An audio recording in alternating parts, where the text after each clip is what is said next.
sahabat Happy. Seringkali kita salah dalam penggunaan e dan en.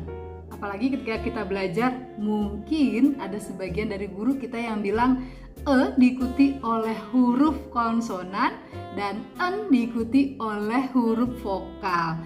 Nah, padahal itu salah besar loh ya. Jadi harus bagaimana? Ikuti videonya dengan lengkap dan simak sampai selesai ya.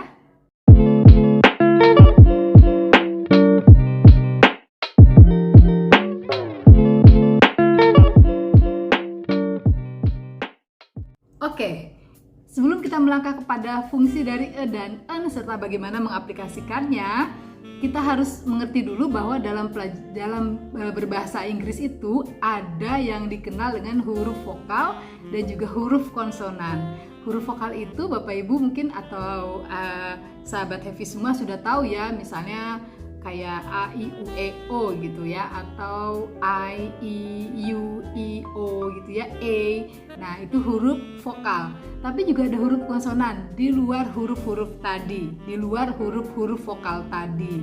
Nah, tapi bukan hanya itu, dalam bahasa Inggris juga ada istilahnya namanya suara vokal dan suara konsonan. Namanya suara berarti itu adalah bagaimana kata itu keluar, ya, bagaimana kita mendengar mengucapkan kata itu.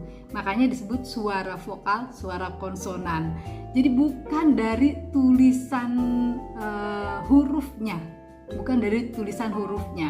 Itu contoh kalau hurufnya u, walaupun itu hurufnya vokal, tetapi kalau dibacanya u, maka dia suaranya menjadi suara konsonan. Gitu ya. Tetapi kalau ya untuk kata-kata yang lain mungkin saya akan kasih contoh dalam bentuk kata. Contoh misalnya gini ya. Contoh misalnya payung dalam bahasa Inggris adalah umbrella. Umbrella ya. You tadi yang kalau sendiri dia posisi sendiri maka menjadi you, tapi ketika kita baca dari kata umbrella itu keluar bukan umbrella ya. Jadi cara bacanya itu adalah umbrella. Nah, sehingga suara yang keluar saat mengucapkan kata umbrella itu tadi adalah maka disebut itu adalah suara vokal. Meskipun ya kata umbrella diawali dengan huruf u atau u kalau dibaca u ya. Tetapi karena dia sudah menjadi satu kata umbrella, jadi dia berubah suara itu menjadi suara vokal gitu. Nah itu bagaimana ya, dari mana asal katanya itu kita tidak bisa tahu ya. Mungkin memang sudah dari dulunya seperti itu ya, kebiasaan-kebiasaan orang Inggris untuk berbicara seperti itu. Kita agak sulit ya membahas kok bisa seperti itu gitu. Nah contoh lain misalnya adalah hour. Tulisannya itu diawali dengan H ya, kemudian diikuti O U R ya, hour. Walaupun awalnya itu dari huruf H ya, tetapi ketika kita mengucapkan hour itu yang keluar adalah suara vokal hour, bukan hour ya, but hour, tetapi hour itu adalah suara vokal gitu. Nah, contoh lain misalnya university atau university ya, depannya adalah huruf U, huruf vokal, university.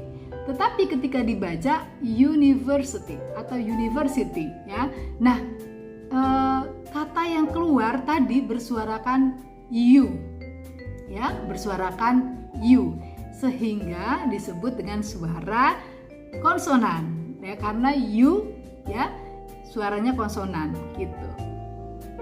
Nah, lalu bagaimana penggunaan e dan en ya? E dan en itu bisa berarti sebuah, bisa berarti kayak kalau untuk manusia seorang, kalau untuk benda sebuah, kalau untuk hewan seekor gitu ya, untuk menunjukkan jumlah yang jumlahnya satu gitu. Nah sekarang kalau kita ingin menerapkan e dan en, kita harus berpatokan kepada suara vokal dan suara konsonan. Jadi bukan huruf vokal atau huruf konsonan. Ya, misalnya an itu diikuti oleh suara vokal. Contoh, an hour. Tadi saya udah jelaskan hour, 1 jam, an hour. Ya, bukan a hour, bukan a hour. Apalagi kalau hour kan salah cara bacanya. 1 jam kita sebutnya an hour gitu. Nah, kalau untuk contoh lain misalnya umbrella, kita tadi umbrella ya, umbrella, maka kita pakai an umbrella, an umbrella. Ya, ingat umbrella keluar ada suara vokal, makanya an umbrella. Bagaimana dengan university? Ya, kita nggak bisa pakai an university atau an university, tetapi kita pakainya a university atau a university. Boleh dibilang university boleh, university boleh ya. Nah, itu pakainya a university atau a university. Nah, kemudian ada lagi misalnya a book, book. Ya, kalau ini jelas depannya huruf konsonan dan cara bacanya juga yang dikeluarkan adalah suara konsonan. Maka jadi a book gitu ya. A book. Jadi ingat sahabat Happy, bukan diikuti oleh huruf konsonan ataupun huruf vokal, tetapi e dan en itu diikuti oleh suaranya. Untuk en kemudian diikuti oleh benda yang bersuara vokal, yang e diikuti oleh suara konsonan. Jadi hati-hati teman-teman dalam menerapkan ini, jangan sampai salah. Sampai jumpa lagi, jangan lupa like, kasih komen dan subscribe, juga boleh share untuk orang lain sehingga video ini bermanfaat untuk kita semua. Terima kasih. Assalamualaikum.